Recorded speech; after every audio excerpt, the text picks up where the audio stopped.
Well, good afternoon, everyone. It is Robert Boo, and it is 1 o'clock on Wednesday, which means that it is time to give a tour of the residences at Equality Park. As you can see, we are starting outside, giving you a view of all the work that's going on. Oh, sorry. Didn't mean to start from in there, but we're keeping with that bathroom scene. So you can see over here, they're getting ready to put in the retention pond that's going to be located between us and our neighbors. And then there's going to be this whole big Amazon forest that's going to be replanted to help recover the treescape that we had. So, and over here you can see that they're working on the putting in the sidewalks along Dixie Highway. And this is getting ready to be paved in the next week or so for the parking lot with our new entrance. And then I hope everyone saw our notice on Monday where we wanted to say congratulations to our own selected artist to do the murals. Looked at his website or his Instagram page, you have to, because that'll give you a good indication of the great work that he does and some of the murals that he's done in other cities throughout the way. Stephen was born and raised here in Fort Lauderdale. He now lives in St. Augustine, but he is a South Florida native, born and bred. So it's going to be very exciting. Murals on the south end of the residence wrap all the way around the Schubert building. So it's going to be quite colorful, beautiful public art. You'll be able to see it from Dixie Highway, and it's going to be very exciting. So we'll unveil that probably at the end of this month. We'll be presenting to the Walton Manor City Commission the ideas and the murals that he's putting together at their August 25th commission meeting. So as you can hear, there's a lot of work going on. The trees taken care of to put in the retention pond for the stormwater. Guys are working on the electrical room.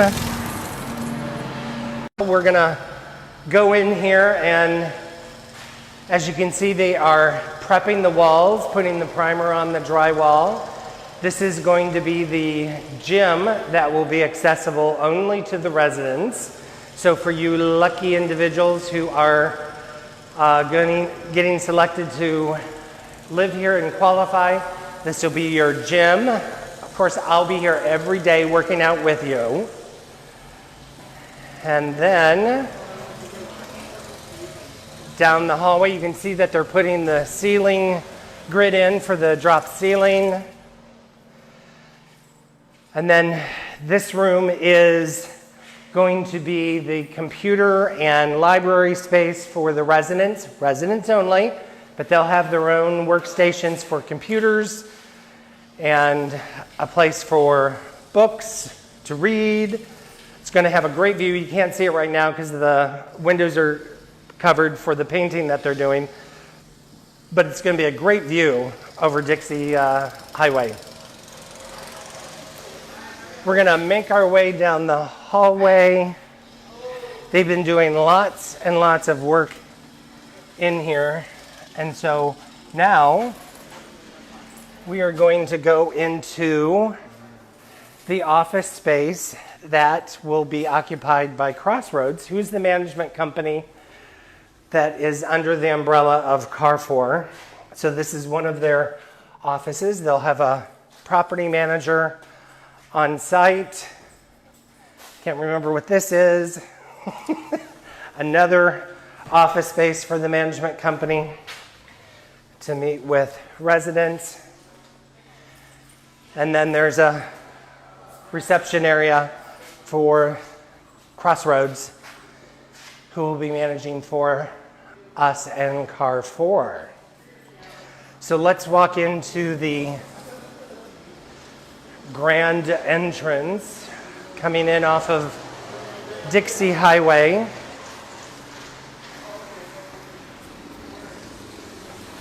As you can see, the pedestrian entrance coming off of Dixie Highway This will be for residents to come in as they're walking about doing their shopping over at Pavarello or going to the CVS or Publix, doctor's offices. The Keebler elves have a lot to do to be finished by the end of this month, but the drywall, putting in the ceiling and the light. And let's go ahead in here into our new 3,000 square foot community room space. This will have, this is where we're going to be moving our active aging program to. This will be space that we can rent out. We have a catering kitchen that is in this first floor for our use. But again, you've seen the windows before that will have an indoor-outdoor courtyard. The courtyard will be paved with our pavers. And so while we have, I'll let you absorb the view of this, let me make a few announcements of what's going on in the community and also in particular in our nation. So the Census 2020, the date was moved up to September 30th. It was originally October 31st. It's now September 30th. So it is now more important than ever that over the next 2 months, everyone gets counted and everyone submits their Census Bureau information. They can either call, you can either send it in, and now they're also having people go door to door to ensure that everyone gets counted. The current percentage nationwide is only at 65%. We have to make sure that every head is counted. It is now more important than ever. Aside from all of the cost allocations and revenue that is distributed with the count of the census, it also determines the number of representations we can have at the local and at the state and national level. So please, please, please. Again, this information is confidential. It's locked up for 72 years. It cannot be used against you. It does not matter if you are an immigrant, if you are a citizen, but we're just counting heads in the home. So please, please, please make sure everyone is counted.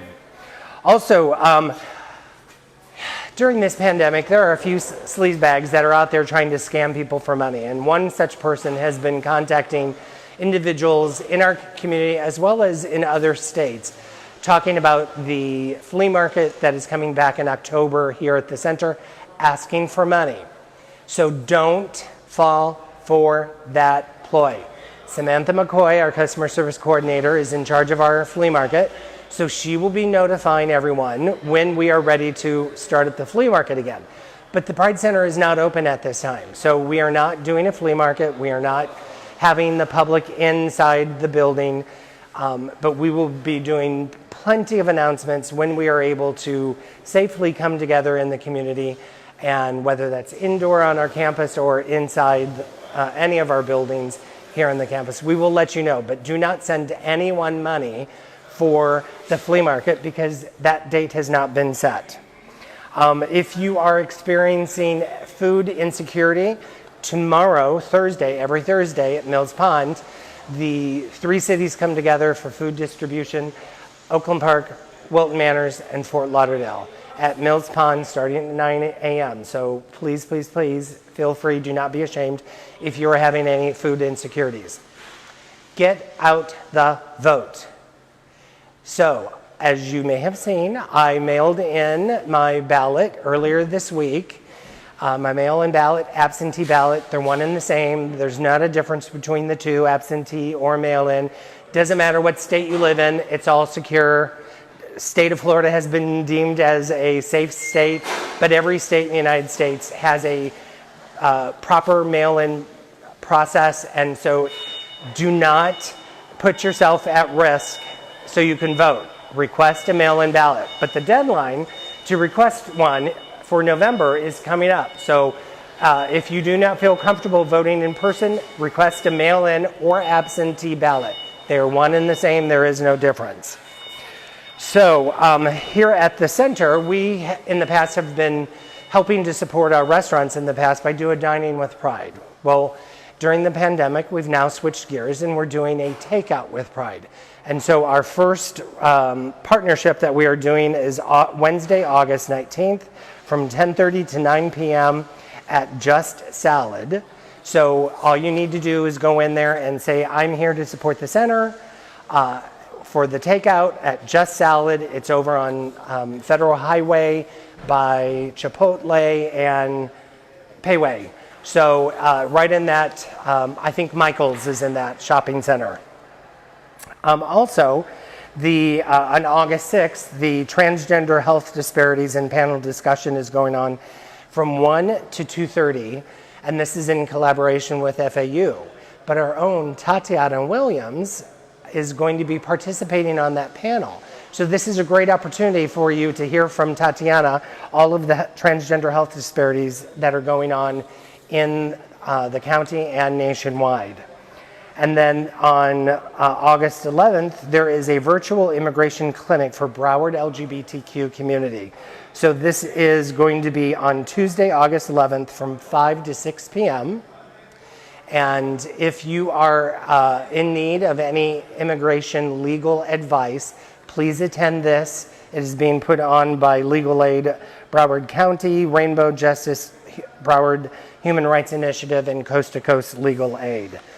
And then, so schools. What is going on with schools? So here in Broward County and Miami-Dade County, they've elected to do virtual learning for students. So this is a very, very, very important time for us to continue to support the kids that are in the 112 Title I schools here in Broward County. So they're normally asking for donations of product, but this time they're asking for $10 donations so they can go and mass purchase the quantities and supplies, safely bundle them and seal them and give them to each of the students. So if you have 10 extra bucks and you'd like to help the kids, please do so. The LGBT community has always been the largest fundraiser for Broward Education Foundation, the Back to School Drive, and I hope that that is going to be the same for this year as well. So let's kind of take a little look around the new event space that we will be opening up here in the residences. Again, it's 3,000 square feet. It'll have a seating capacity of tables of 10, for just like we do on Coffee and Conversation every Tuesday morning. When it's safe to come back, we will be be able to have over 210 people seated, as opposed to the 187 that we had access in the main hall. We've still not determined the date of when the Pride Center is going to be opening back up and allowing the public back in, but that will be coming soon. We are working with Executive Service Corps. We have 3 CEO consultants along with our HR legal consultant on putting together our protocols, our policies, our procedures of how we're going to allow people back into the center, what precautions we are taking to plan for that, and all of the signage for physical distancing, hand washing, mandatory mask, mandatory mask, mandatory mask. If I didn't say it again, it's mandatory mask. So, Roger, let's show the rendering of, this is what the room currently looks like, but this is what the rendering of what the room will look like in the near future, and that is compliments of Sao Design Group. Jason Hagopian and his team were kind enough to put that together. And you can also see at our next rendering here showing where the stage is going to be. And we actually have some workers already there getting ready to perform.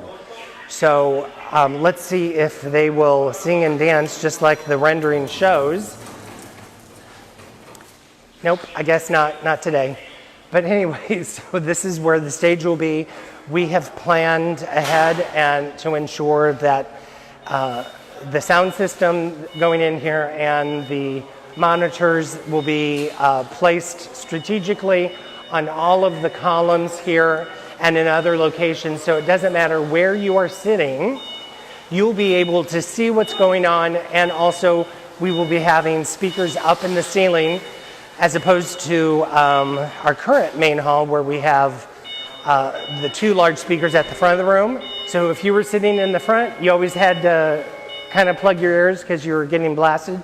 Here we're planning ahead and we're putting the speakers up in the ceiling. So it doesn't matter where you sit, you'll be able to hear. And with the monitors on all of the pillars and the walls, you'll be able to see what is going on. Because this is a very large room. We're very fortunate to have this included in here. And this is also a naming opportunity. So if you are sitting on a bundle of cash and you'd like to have your name in this room, talk to Roger, talk to me, and we can make that happen. So here, let me ask if he's ready for me to help. I've been helping pull wires all day with him. Do you want me to come help? No, he said no. He doesn't want my help. I don't know why. I'm just trying to help. So let's go outside next to Pavarello. This is the Courtyard. And I just parked my mini crane here. I don't know what it is. I was driving it earlier today, but then they took the keys away from me. I don't know why. They just don't let me play. But this is going to be the new Courtyard. Pavers out here so we can have indoor-outdoor. We've already planned for having electricity on the outside, on the back of the columns, so we can entertain out here. As you can see, it is coming together. They're going to be getting ready to pave and restripe the parking lot. It's kind of a good thing that the center is closed right now because the main drive coming in here has been all torn up and it's more like rough terrain. But they're getting ready to pave that, seal it, stripe it, etc. So it is still hot. It is still very active on our campus. We have lots of activity going on construction-wise. And let's see, this is the 1st of August, 1 month from today. Let's see where we are as we have our new residents moving in. So one of the number one questions I have been asked most lately is people calling and saying, hey, have they completed the vetting process? Has Car 4 and Crossroads completed the vetting process for the residents? And the answer is no. They have not completed that process. So if you haven't heard anything, don't read anything into that yet, because that vetting process of asking people to upload or mail in their documents to justify and ensure that they qualify is a rather lengthy process. So if you haven't heard anything, I just talked to someone on Monday who said, oh, I just got my text message and an email asking me for my information. So if you haven't heard anything, don't worry. Also, we're going to be loading on to our website on the What We Do Senior Affordable Housing page, the 8 different layouts of the apartments that we have here. Again, we have 21 studio, and there's 2 different layouts for the studios. 21 one-bedroom. I think there's 3 or 4 layouts for the one-bedroom, and 6 two-bedroom apartments. And the two-bedroom apartments have the same layout. There's 2 on each floor, one on the south end and one on the east side here. So the 48 apartments will be filling up shortly. It's so exciting. As I mentioned before, we had over 1,500 applications submitted for the 48 apartments that we're offering here. Everyone has to be over 55. Everyone has to qualify for the affordability, meaning that one individual can only make maximum income of $37,000, a couple 42, 3 people 48, and 4 people 52,000. So don't worry, we're still in that process. We haven't closed out. They haven't closed out. Don't call me. I do not know whose number was pulled, whose name was pulled. Car 4 is handling all of that for us. If you have any questions, you can go to their website, you can call them, and they'll be able to tell you where they are in that process. So just a reminder, the Pride Center is not open to the public, but all of our staff are still working very hard, and remotely, to still serve the community needs. So if you need linkage to any service, go to our website, pridecenterflorida.org, go to the Who We Are drop-down menu, and then you'll see a listing of the staff. And it has all of our email addresses and our telephone extensions, and we will respond to your email. You can call, and we'll respond to your questions. So to ensure that the community is keeping up on all of the happenings, every day, Monday, Tuesday, Wednesday, Thursday, we are providing Facebook Live updates. Lorenzo Robertson does one on Monday, Coffee and Conversation on Tuesday. I'm here on Wednesday, and Tatiana Williams is on Thursday. So again, on behalf of the Board of Directors, the staff who are working very hard, working remotely, and all of the volunteers, I thank you for joining us today. I thank you for supporting the Pride Center. And if you would like to become a member of the Pride Center, just go to our website, and there's a donate or link button right there for basic memberships. And so I stay out of the rain, stay safe, stay physically distant, and wear your facial covering. It's not about you, it's about everyone else. So wear your facial covering. So thanks everyone, have a great day, talk to you soon.